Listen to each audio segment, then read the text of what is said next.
The quiet room. The door to the quiet room hummed shut, a thick, padded barrier muffling the distant thrum of the academy. Inside, the air hung still, scented faintly with old wood and rosin. A single violin, polished to a deep mahogany sheen, lay across the back of a velvet-covered chair, its bow resting beside it like a sleeping companion. Scattered sheet music, some dog-eared, some pristine, fanned out across a stand, the black notes like tiny, intricate insects frozen in flight. Behind it, a chalkboard bore faint, ghostly notations of scales and arpeggios, half erased. On the floor, an open case awaited the violin's return, its interior lined with plush crimson velvet, the bow laid precisely across its edge. Alara traced the curve of the violin's scroll, her fingers hesitating inches from the polished surface. "He left it for me, didn't he?" Her voice was barely a whisper, swallowed by the room's hushed embrace. Kalen leaned against the doorframe, arms crossed, his gaze sweeping the room. "He knew you'd find it. He always knew." A sigh escaped him, heavy with resignation. "He wants you to play. To remember." "Remember what?" Alara turned, her eyes, usually a vibrant green, were clouded with a sudden, unfamiliar weariness. "The lessons? The endless scales? Or the way he'd look at me when I hit a wrong note, like the world was ending?" The bitterness in her tone was a sharp contrast to the room's tranquility. "No," Kalen pushed off the frame, moving towards the chalkboard. He ran a finger over a barely visible symbol, a small, stylized bird. "He wants you to remember the music, Alara. The part of you that came alive when you held this." He gestured to the violin. "The part he saw, even when you didn't." Alara walked to the music stand, picking up a sheet. It was an old piece, a lullaby her mother used to sing, transcribed for violin in her father's elegant hand. A familiar ache tightened her chest. "He used to say the music was the only thing that could truly quiet the noise inside me." And was he wrong? Kalen's voice was gentle, devoid of his usual challenging edge. She didn't answer, instead looking at the open case on the floor. "He wants me to pick it up, doesn't he? To continue his legacy, to prove I'm worthy." Her jaw tensed. "But what if I can't? What if the quiet is just emptiness now?" Kalen knelt beside the case, carefully picking up the bow. He offered it to her. "It's not about proving anything to him, Alara. It's about finding your own song. He just gave you the instrument." His gaze held hers, unwavering. "The world is louder now, Alara. More chaotic. We need the quiet. We need the harmony." Her hand trembled as she reached for the bow, her fingers brushing against the horsehair. The contact was startling, a faint vibration that seemed to resonate deep within her. The weight of it, the familiar balance, felt both foreign and profoundly right. She looked from the bow to the violin, then back to Kalen, a flicker of something new in her eyes, not just pain, but a nascent curiosity, a fragile hope. "What if I don't know how?" she whispered, the question barely audible. "You'll remember," Kalen assured her, his voice a steady anchor in the quiet room. "And if you don't, I'll be here. To listen. To help you find the notes again." Alara's breath hitched. She took the bow, her grip firming. The quiet room, once a tomb of memories, now felt like a chrysalis, holding the promise of transformation. The first step was just picking it up. The rest, she knew, would follow, one note at a time. A sparkle and a whisper. The scent of old wood and rosin hung heavy in the air, a familiar comfort to Alara. Sunlight, fractured by the leaded glass of the window, painted stripes across the worn Persian rug. Her fingers, still tingling from the last, challenging passage of the brook, absently traced the intricate carvings on the violin's scroll. It lay on the velvet-covered chair, a silent, elegant companion.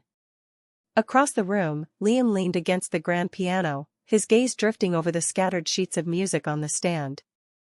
"That last movement," he mused, his voice a low rumble, "it felt different tonight." Alara's brow furrowed. "Different how?" She picked up a stray piece of sheet music, a forgotten etude, and smoothed a crease from its corner. More open, he clarified, pushing off the piano and walking towards the chalkboard. He ran a finger over a faded clef. Like you weren't just playing the notes, but telling a story only you knew. A blush warmed her cheeks. She rarely spoke of the private narratives she wove into her music, the silent conversations she had with each piece. Perhaps, she murmured, glancing at the open violin case on the floor, the bow resting across it like a slumbering serpent. Some days, the music simply speaks through me. Liam turned, a thoughtful expression on his face. There's a gala next month. The conservatory is always looking for new talent to showcase. High profile, good exposure. Her heart gave a surprising lurch. The idea of performing beyond the familiar confines of this room, beyond the supportive gaze of her mentor, was both exhilarating and terrifying. A gala? The words felt small, hesitant. Yes. They want to feature a soloist. A rising star. He met her eyes, a flicker of encouragement in their depths. They're considering a few, but after tonight. I think you'd be perfect. The chalk dust on the board seemed to shimmer in the afternoon light. Alara walked to the window, her gaze lost in the swaying branches of the oak outside. The thought of all those eyes, all those discerning ears, sent a shiver down her spine. Liam, I appreciate the thought, but it's a big step. It's the right step, Alara. You have a gift. It deserves to be heard beyond these walls. His voice was gentle but firm. Think of it. A stage. An orchestra. You'd shine. She closed her eyes, picturing it. The vast hall, the hushed anticipation, the roar of applause. It was a dream she'd guarded closely, a fragile thing. But the thought of it becoming reality, of stepping into that bright, intimidating spotlight, felt like standing on the edge of a precipice. What would I play? She finally asked, her voice barely a whisper. The question wasn't about the piece itself, but about the enormity of the challenge. Liam's smile was soft. Whatever tells your story, Alara. Whatever makes that sparkle in your music truly glow. He gestured to the violin. Just you and the music. Like always. She looked at the elegant instrument, then back at Liam, a new resolve hardening her gaze. The fear was still there, a cold knot in her stomach, but beneath it, a faint, undeniable spark had ignited. A spark of courage, of ambition. Okay, she said, her voice gaining strength. Okay, I'll do it. The word hung in the air, a promise, a challenge. Fiddle's sad song. The silence in the practice room was thicker than the dust motes dancing in the single shaft of late afternoon sun. Fiddle, his usually boisterous energy replaced by a slump, sat hunched on the worn velvet stool, his violin resting unplayed across his knees. Its polished wood, usually vibrant, seemed dull in the muted light. A single tear, a shimmering trail, carved a path through the grime on his cheek. Fiddle? Alara's voice was soft, a stark contrast to the usual crispness of her commands. She stood near the open violin case, the bow laid across its felt lining, a silent accusation. What happened out there? He wouldn't meet her eyes. His gaze was fixed on the scuffed toes of his worn boots. I messed up. His voice was a thin, reedy sound, barely audible. The whole thing. The flight of the bumblebee, it just flew away. Alara knelt, her knees creaking slightly. The audition, Fiddle. Tell me. A shudder ran through him. When I got to the fast part, the notes blurred. My fingers wouldn't move. It was like they were stuck in mud. And then Maestro Thorne, he just looked at me. That look, Alara. Like he already knew I was a fraud. He finally looked up, his eyes pleading. I know I practiced. I really did. But when the time came, it was just gone. A deep sigh escaped Alara. Fiddle, we talked about this. About the pressure. About breathing. She reached out, her calloused fingers gently stroking the smooth curve of the violin's scroll. Did you remember the visualization? The river, flowing through you? He shook his head, a fresh tear welling. I just saw his face. And then the other kids. They were all so good. I felt small. He swallowed hard. He said I wasn't ready. That my technique was underdeveloped. That I needed more time with the basics. The words, delivered with Thorne's precise, clipped diction, were clearly burned into his memory. Alara's jaw tightened. She knew Thorne's assessment was accurate, but his delivery was often unnecessarily harsh. Well, he's not wrong, Fiddle. We both know you rush your scales. You skip the tedious repetition. You want the glory without the grind. Her tone was firm, yet not unkind. But that doesn't mean you're a fraud. It means you have work to do. Fiddle flinched, as if struck. But the orchestra, Alara. It was my only chance. My only way to prove it. Prove what? Alara pushed gently. That you're a prodigy? That you don't need to work like everyone else? She stood, moving to the small chalkboard where faint music notation still lingered from a previous lesson. She picked up a piece of chalk. Listen to me, Fiddle. This isn't the end. It's a setback. A massive, painful, utterly necessary setback. She drew a stark, unwavering line across the board. The path to mastery is rarely a straight line. It's full of stumbles, and falls, and moments when you feel utterly defeated. The question isn't whether you fall, it's whether you get back up. Fiddle finally picked up his violin, his fingers tracing the strings. But it hurts, Alara. It hurts more than anything. Good, she said, her voice surprisingly gentle. Let it hurt. Then let it fuel you. She turned to face him, her eyes steady. Tomorrow, we start again. From the very beginning. And this time, Fiddle, you won't rush. You won't skip. You will build every single note with care, brick by painstaking brick. Are you with me? He looked at the violin, then at her, a flicker of something new in his tear-streaked eyes. Not hope, not yet. But something resembling a fragile, determined spark. Yes, Alara, he whispered. I'm with you. Stories and notes. The silence in the music room was a different beast tonight, not the expectant hush before a performance, but a weighty quiet that pressed in.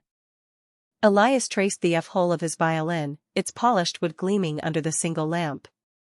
Sheet music lay scattered across the stand like fallen leaves, a half-erased staff on the chalkboard behind them still hinted at a forgotten melody. Across from him, Maya sat on the plush bench, her gaze fixed on the open violin case, the bow resting idly within. He always said the stories were in the notes, Maya finally murmured, her voice barely a whisper. Not just in the lyrics, but in the vibrations themselves. Elias nodded, his fingers still caressing the cool wood. He played that piece for me, once. The one we found in the attic. He called it the Unsung Lament. A sharp intake of breath from Maya. But, it had no title. Just a series of symbols and a date. That's what he told me, when I was 7. He said it was a song for things left unsaid, for memories that had no words. Elias picked up the bow, testing its balance. He played it differently every time, as if the notes shifted with his mood. Sometimes it was mournful, sometimes defiant. Always, though, there was a thread of longing. Maya pushed herself up, crossing to the chalkboard. She ran her finger over the faint chalk lines. These look like some of the symbols from the attic score. I thought they were just an old man's doodles. Elias rose, standing beside her. They're not doodles, Maya. They're a cipher. A way to embed meaning beyond the standard notation. He pointed to a small, looping symbol. This one, he told me, meant echo. Not just a musical echo, but a memory, a reverberation of the past. A sudden gust rattled the window pane, and the lamplight flickered, casting their shadows long and dancing. Maya shivered, though the room was warm. He was trying to tell us something, wasn't he? All this time, the notes, the symbols, they were his final message. I think so, Elias agreed, his voice tight with a dawning realization. He'd often leave me notes, little cryptic messages tucked into my lunchbox or under my pillow. He liked puzzles. He looked at the sheet music on the stand, then back at the chalkboard. What if these are like those notes, just, on a grander scale? Maya's eyes widened. The diary. The attic. The music. They're all connected. He didn't just want us to play his music, he wanted us to understand it. She turned to him, her expression a mix of excitement and trepidation. If these symbols are a key, then the diary, the journal entries, they might not be random musings. They could be the story woven into the notes. Elias felt a surge of adrenaline, a sudden clarity. The quiet room, the lingering scent of rosin and old paper, no longer felt heavy, but charged with possibility. Then we need to go back to the beginning. Every symbol, every phrase, every entry. He's left us a trail, Maya. And we're finally ready to follow it. He picked up the violin, the wood warm against his cheek. The silence hummed with a new kind of anticipation. First touch of the bow. Sunlight, fractured by the tall, arched windows, painted shifting patterns across the polished wooden floor where dust motes danced in the usually serene music room. Today, however, a different current vibrated through the air. Alara, her meticulous braids slightly disheveled from restless energy, stood by the instrument stand, her gaze fixed on the violin.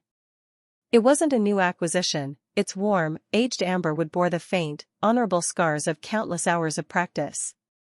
Yet, at this moment, it felt profoundly alien, a silent, formidable challenge. Remember what I told you, Master Arion's voice, a low resonance that seemed to fill the space without echoing, cut through her thoughts. He sat on a low stool, his own viola resting unplayed across his knees. The bow is an extension of yourself. More than just wood and horsehair. Alara swallowed, her throat suddenly parched. She reached for the bow, her fingers trembling slightly as they closed around the frog. It was surprisingly light yet solid, the dark would cool beneath her touch. She lifted it, holding it parallel to the floor, mimicking the posture Master Arion had demonstrated countless times. Good, he murmured, a brief flicker of approval illuminating his usually impassive eyes. Now, the rosin.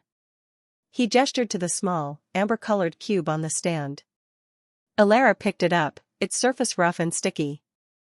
The instructions played in her mind, a few gentle strokes, evenly applied. But as she drew the rosin across the horsehair, a fine, white cloud exploded, eliciting a cough. Too much pressure, Master Arion observed, his tone devoid of judgment, merely stating a fact. Think of it as a caress, not a scrub.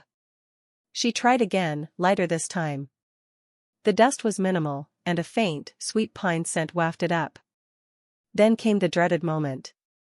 Picking up the violin, she cradled it against her shoulder, the chin rest surprisingly hard. Her left hand, usually nimble and precise, felt clumsy as she positioned it on the neck, fingers splayed over the fingerboard. Now, the bow on the string, Master Arion instructed, his voice softer, almost coaxing. Midway between the bridge and the fingerboard. A light touch. Alara's breath hitched. She lowered the bow, the horsehair hovering inches above the G-string. Her heart hammered against her ribs.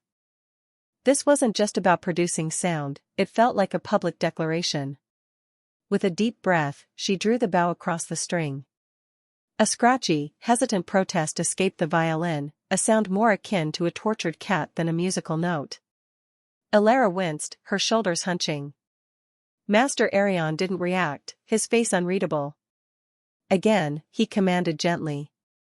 But this time, envision the sound you wish to create. Not merely the action. She closed her eyes, picturing the clear, resonant tone Master Arion could coax from his own instrument. She drew the bow again, slower, with more intent. This time, a clearer, though still reedy, note emerged. It wasn't perfect, not even close, but it was there. A nascent sound, a nascent promise. A faint smile touched Master Arion's lips. Better, he said, his voice laced with a satisfaction that felt like a tangible reward. Much better. The first touch of the bow. The journey begins. Alara opened her eyes, a strange mix of relief and exhilaration bubbling within her. The violin, no longer an alien object, felt a little less daunting.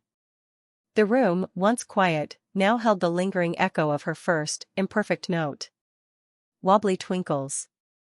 The last echo of the E string, a lamenting vibrato, faded into the plush silence of the music room. Alara lowered the violin, its warm wood still thrumming faintly against her chin. Across from her, perched on the edge of the worn armchair, Leo tapped a restless rhythm on the armrest, his gaze fixed on the dust motes dancing in the late afternoon light.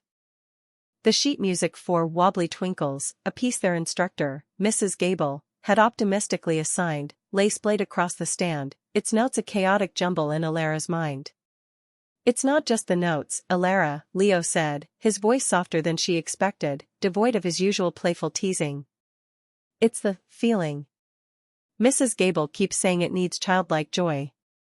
I think I'm fresh out of that particular emotion." He gestured vaguely at the instrument in her hands. Alara sighed, carefully resting the violin on the velvet-lined chair. The bow, a slender wand of horsehair and pernambuco, lay across the open case on the floor, a silent testament to her recent struggles. "Joy is a luxury right now, Leo. Especially when every practice session feels like I'm wrestling a particularly stubborn octopus." She picked up a stray pencil from the music stand and tapped it against the chalk-dusted chalkboard, where faint, half-erased music notations still clung like ghosts. "And you're talking about feeling? You, the master of precision and perfect bowing?" Leo finally met her eyes, a flicker of something she couldn't quite decipher. Concern? Frustration? In their depths. Precision is one thing. Soul is another. Mrs. Gable says Wobbly Twinkles is supposed to be about finding the light in the small things, the unexpected glimmers. He paused, then added, almost to himself, like starlight through a cloudy sky. A nervous flutter started in Alara's stomach.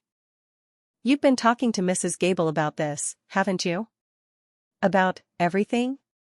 She knew Mrs. Gable was perceptive, but Alara had carefully kept her burgeoning anxieties about their family's financial struggles, about the pressure to excel, locked away. Leo shifted, his foot nudging the corner of the open violin case. "She asked why we both seemed so muted." "She's not stupid, Alara. She cares." He ran a hand through his perpetually disheveled hair.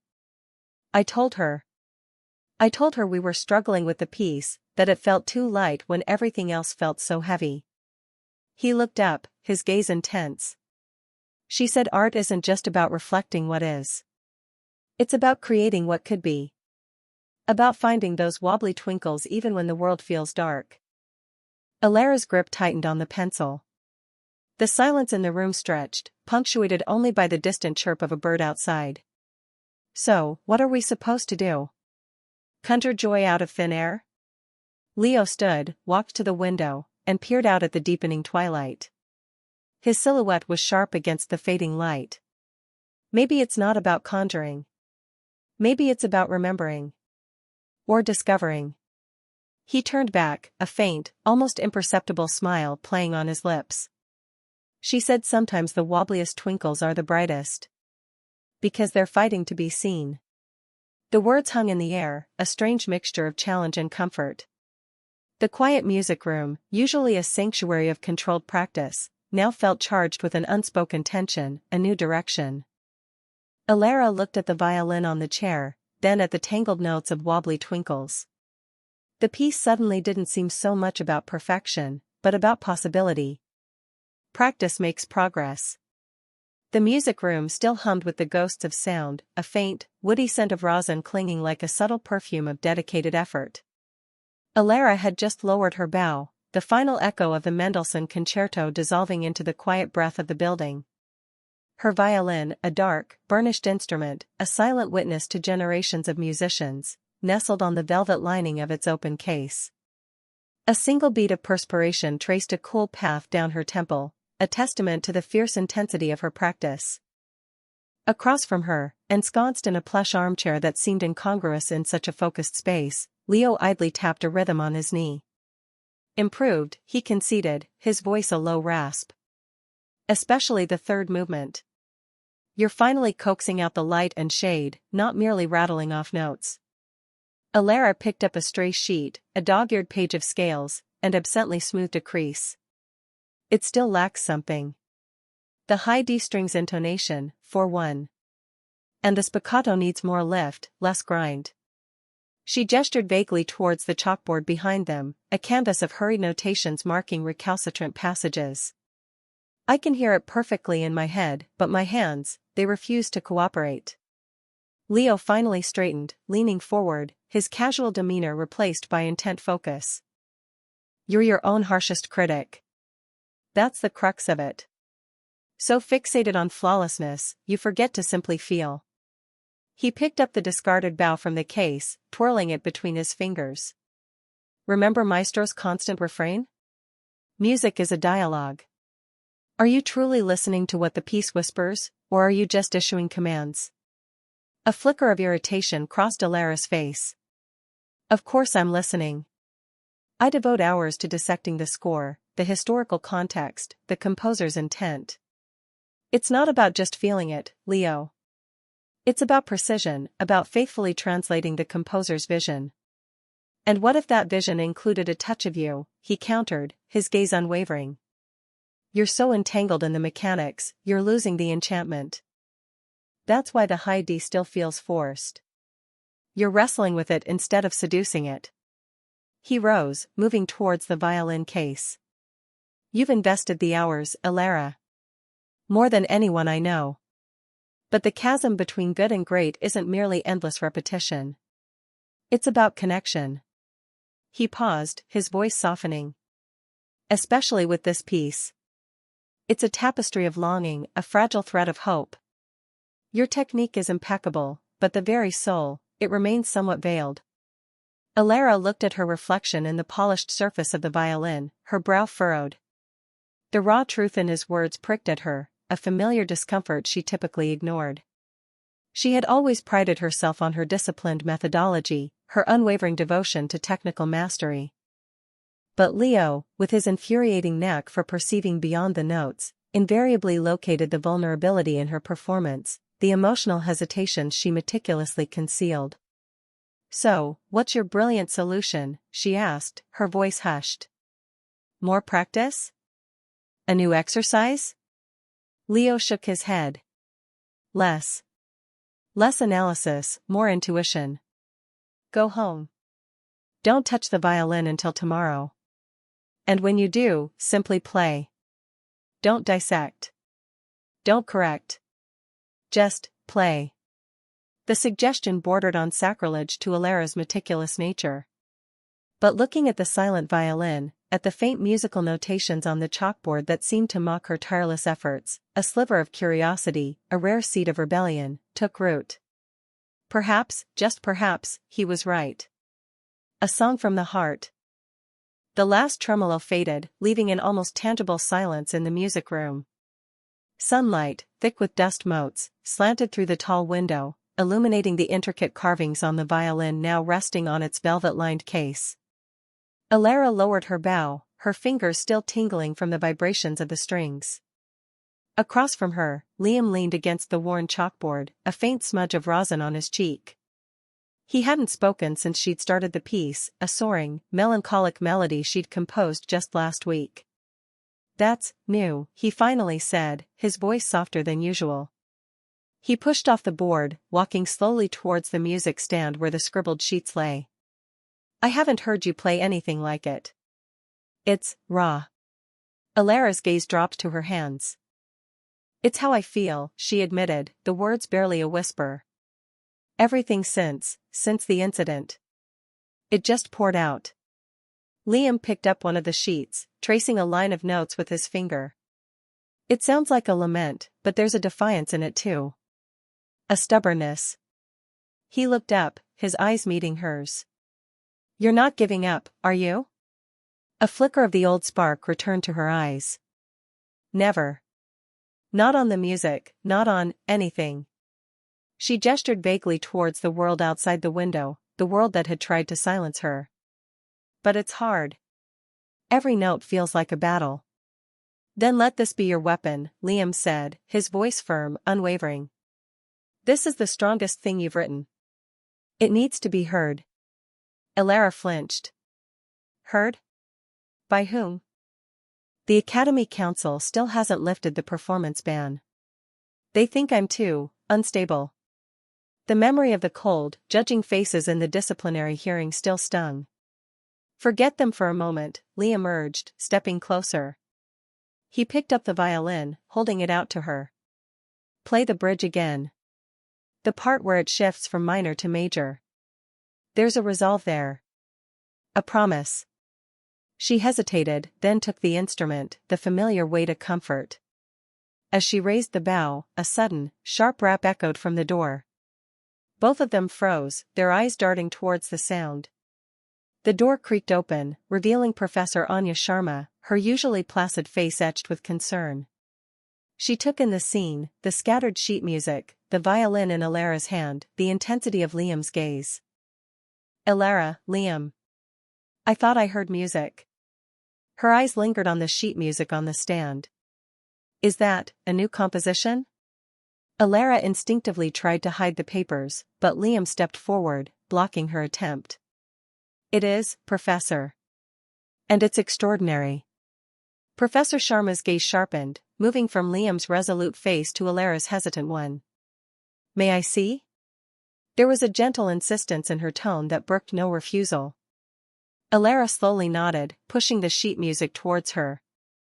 The professor picked it up, her brow furrowing slightly as she read the complex notations. A long moment of silence stretched between them, punctuated only by the distant hum of the academy. When she finally looked up, her expression was unreadable. This is truly from the heart, isn't it, Elara? Elara swallowed hard, her throat suddenly dry. Yes, Professor. Every note.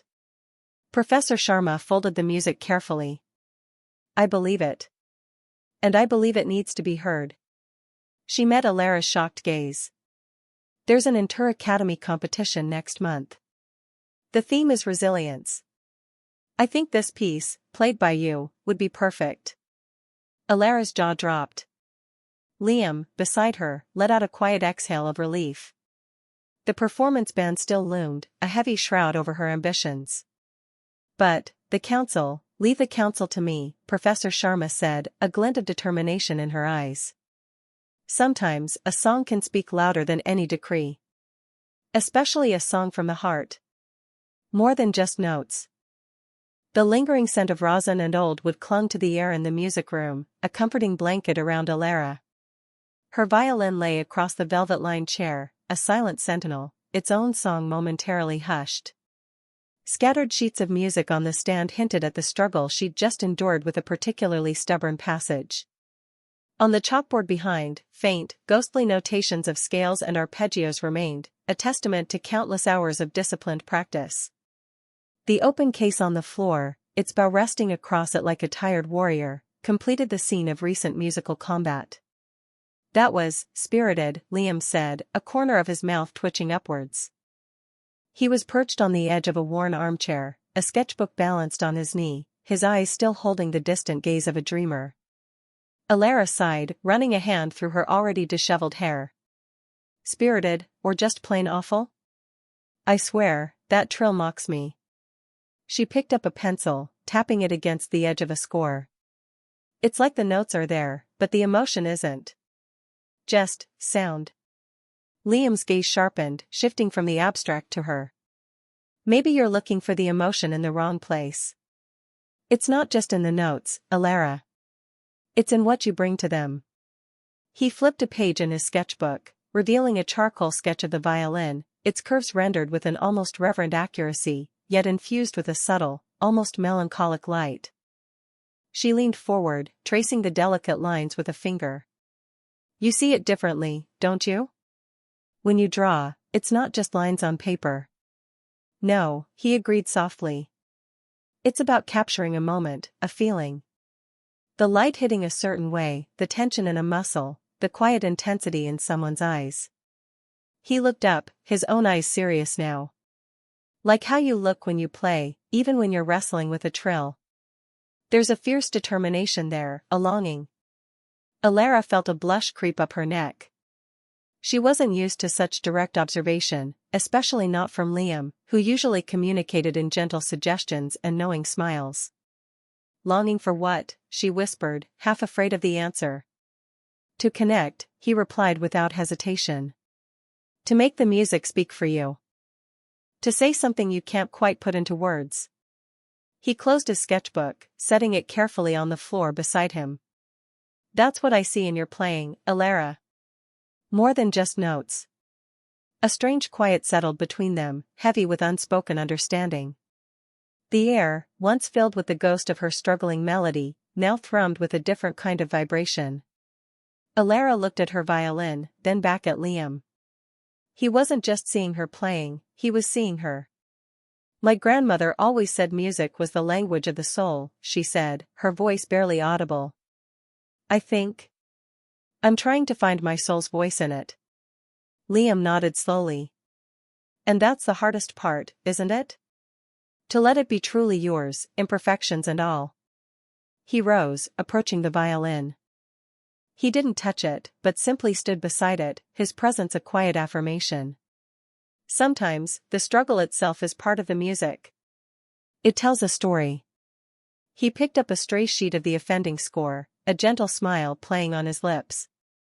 What if you stop trying to conquer the trill, and instead, listen to what it's trying to tell you? His words resonated deeper than any technical instruction she'd ever received. The room, which had felt like a battleground moments before, now felt like a sanctuary. The violin, a source of frustration, seemed to hum with a new, quiet promise. The conversation was only just beginning, but something fundamental had shifted. It wasn't just about the notes anymore. It was about everything that lay beneath them.